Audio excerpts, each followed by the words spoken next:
Florida governor imposes new rules after nursing home deaths.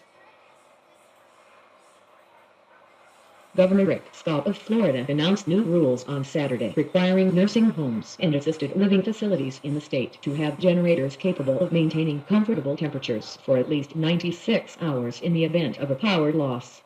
The governor's announcement came 3 days after 8 residents of a nursing home in Hollywood, Florida, the Rehabilitation Center at Hollywood Hills, died when the home lost power to its cooling system in the wake of Hurricane Irma.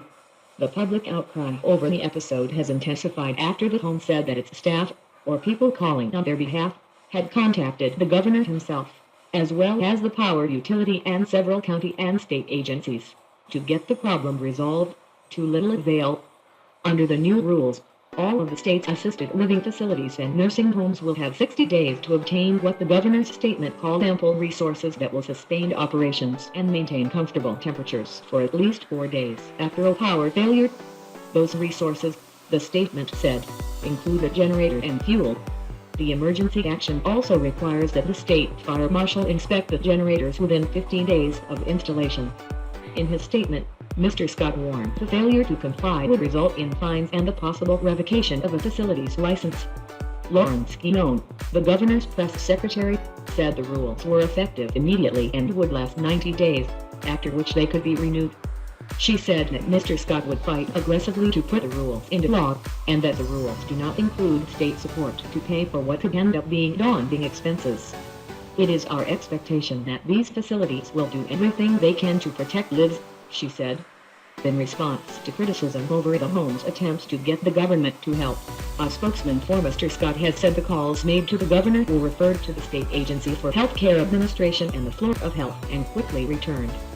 Florida requires nursing homes to ensure emergency power in a disaster as well as food, water, staffing and 72 hours of supplies. A new federal rule, which will not be enforced until November, adds that the alternative source of energy must be capable of maintaining safe temperatures. But it does not specify that the source of energy must be a generator, or that the energy source must power air conditioning. The nursing home under scrutiny in Florida had a generator, but it did not power the air conditioning. Hurricane Irma had affected the tree that apparently hit the transformer that powered the cooling system, leading to fatally hot conditions in the home. Overhauling healthcare rules, even after problems arise from natural disaster, can't prove challenging.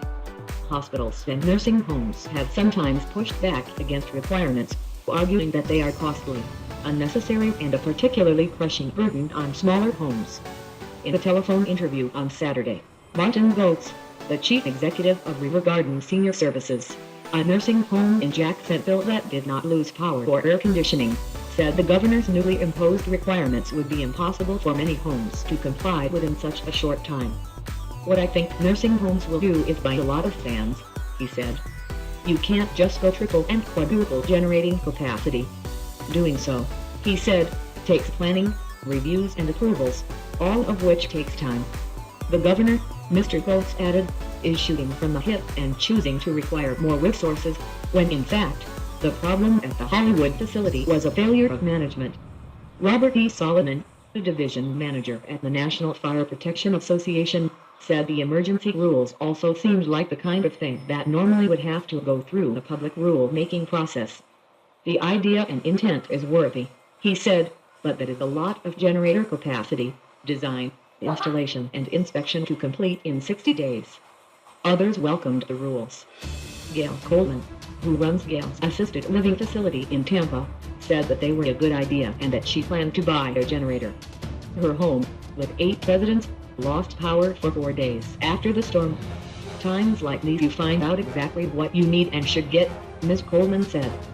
Dr. David Marketley, an associate professor at the University of Maryland School of Medicine who helped develop the federal rule, praised the governor's action. I think this is a bold move by the governor, Dr. Marketley said. The new Florida initiative sets firm requirements and provides needed specificity to protect residents and patients, he said. Kristen Knack, a spokeswoman for the Florida Healthcare Association, an advocate for nursing homes, said her group was reviewing the rules. Gail Matlow, president and chief executive of Florida Argentum, which represents assisted living communities, said the industry was still evaluating the rule's impact and had several questions for regulators. On Friday, the state senator filed legislation that would require nursing homes and assisted living facilities to have working generators. A similar bill collapsed in the state legislature in 2006, in the aftermath of Hurricane Irma, when it met with strong industry opposition.